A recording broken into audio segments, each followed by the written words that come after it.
નમસ્કાર દર્શક મિત્રો, હું જયશ્રી પરીખ આજના રાશિચક્ર કાર્યક્રમમાં આપનું સ્વાગત કરું છું। તો તમામ રાશિના જાતકો માટે જુઓ આજનો દિવસ કેવો રહેશે। તો કઈ રાશિના જાતકો માટે દિવસ મુશ્કેલી ભર્યો રહેશે અને કોના માટે આજનો દિવસ શુભ રહેશે, આવો આપણે જાણીએ। આજનો તમારો દિવસ પ્રિયજનો સાથે આનંદ અને પ્રસન્નતાના વાતાવરણમાં પસાર થશે। નજીકના લોકો સાથે પ્રવાસ અને મનોરંજનની તકો વધશે। અંગત બાબતોમાં શુભતા વધશે। અભ્યાસ અને અધ્યાપનમાં રુચિ રહેશે। વડીલોની વાત સાંભળશે। પારિવારિક બાબતોમાં રસ વધશે। મિત્રો સાથે વિશ્વાસ જળવાઈ રહેશે। નાણાકીય લેવડ દેવડમાં સાવધાની રાખો। આજનો દિવસ તમારા માટે ઠીક રહેશે। આજે તમારા સ્વાસ્થ્યનું ખાસ ધ્યાન રાખો। આજે કોઈ પણ કામ સમજ્યા વિચાર્યા વગર ન કરો। મિલકત વગેરે સંબંધિત કામ કરતી વખતે સાવધાની રાખો। પરિવારમાં કોઈ મુદ્દે વિવાદ વધી શકે છે। આજે નવા કામની શરૂઆત કરવી યોગ્ય રહેશે નહીં। તમારી વાણી પર નિયંત્રણ રાખો। આજનો દિવસ તમારા માટે ખૂબ સારો રહેવાનો છે। લાંબા સમયથી અટકેલું કામ આજે પૂર્ણ થઈ શકે છે। વહીવટી ક્ષેત્રે તમને સફળતા મળશે। પરિવારમાં માંગલિક કાર્યના યોગ બનશે।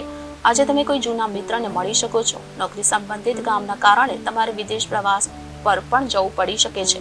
પત્ની અને બાળકોનું સ્વાસ્થ્ય સારું રહેશે। આજે વેપારમાં મોટું રોકાણ કરવું તમારા માટે ફાયદાકારક રહેશે। આજનો દિવસ તમારા કાર્યક્ષેત્રમાં તમારા માટે ખૂબ સારો રહેવાનો છે। નોકરીમાં આજે તમને કોઈ નવી જવાબદારી મળી શકે છે। રાજકીય અને સામાજિક ક્ષેત્રે તમારી પ્રતિષ્ઠા વધશે। શાતિર લોકોથી સાવધાન રહો, નહીતર તમારું કામ બગડી શકે છે। આજે જમીન, મકાન અને વાહન વગેરેની ખરીદી થવાની સંભાવના છે। પારિવારિક દ્રષ્ટિકોણથી આજનો દિવસ સારો રહેશે। આજે તમને તમારા જીવનસાથીનો સહયોગ મળશે। આજનો દિવસ તમારા માટે ઉતાર ચઢાવથી ભરેલો રહેશે। આજે કોઈ મોટી ડીલ તમારા હાથમાંથી નીકળી શકે છે।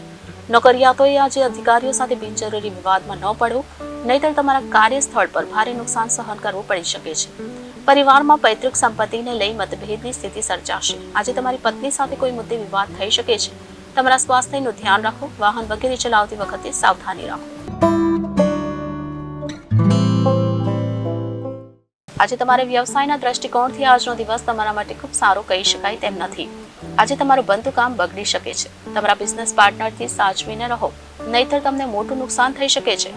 તમારી વાણી પર કંટ્રોલ રાખો અને વાદ વિવાદથી દૂર રહો। આજનો દિવસ તમારા માટે સારો રહેશે। કોઈ જૂના મિત્ર સાથે મુલાકાત થશે। સાથે જ આજે તમે પ્રોપર્ટીને લઈને કોઈ મોટો નિર્ણય લઈ શકો છો, જેમાં તમને લાભ થશે। વેપારમાં ચાલી રહેલા અવરોધો દૂર થશે। આ ઉપરાંત આજે તમને તમારા સાસરિયા પક્ષ તરફથી ઘણી આર્થિક મદદ પણ મળી શકે છે। નવું વાહન કે મકાન ખરીદવાનો પ્રબળ યોગ છે। આજનો દિવસ સારો રહેશે। પરિવારમાં માંગલિક કાર્યના યોગ બનશે। બિઝનેસ પાર્ટનર સાથે સંબંધો સુધરશે।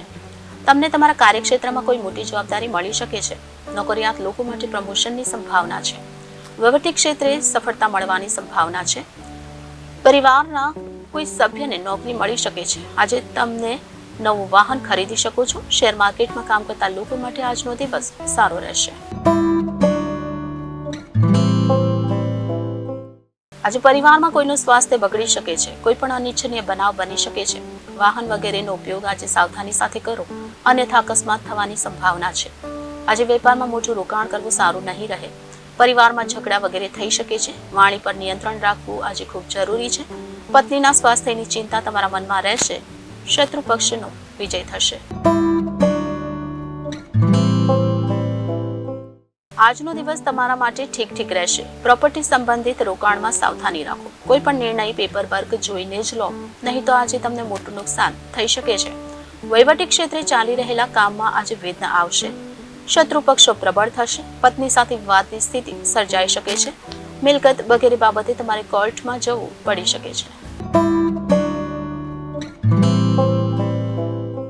આજનો દિવસ તમારા માટે સારો રહેશે। પરિવારમાં નવા મહેમાનનું આગમન થઈ શકે છે।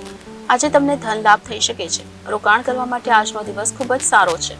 પરિવારના સભ્યો સાથે ધાર્મિક યાત્રા પર જવાની શક્યતાઓ બનશે। આજે જમીન સંબંધિત કામોથી લાભ થવાની સંભાવના રહેશે। સંતાનના ભણતરને લઈને મન ચિંતિત રહી શકે છે। પરિવારમાં માતા પિતાનું સ્વાસ્થ્ય બગડી શકે છે। જૂના વિવાદને લઈને ચાલી રહેલા કેસમાં આજે તમને વિજય મળશે. શત્રુ પક્ષનો પરાજય થશે. ઋતુ પ્રમાણે તમારા સ્વાસ્થ્યનું ધ્યાન રાખો. તમારી ખાનપાન પર નિયંત્રણ રાખો. પત્ની સાથે ચાલી રહેલા વિવાદનો ઉકેલ આવશે. પરિવારમાં માંગલિક કાર્યનો યોગ બનશે. પ્રોપર્ટી સંબંધિત કામમાં રોકાણ આજે ફાયદાકારક રહેશે. વાહન વગેરે ચલાવતી વખતે સાવધાની રાખો. આ સાથે જ આજનો રાશિચક્ર કાર્યક્રમ અહીં સમાપ્ત થાય છે. આવતીકાલે આપણે ફરી મળીશું. ત્યાં સુધી મને રજા આપશો અને જોતા રહેશો જનાદેશ ન્યૂઝ. નમસ્કાર. આપનો દિવસ શુભ રહે.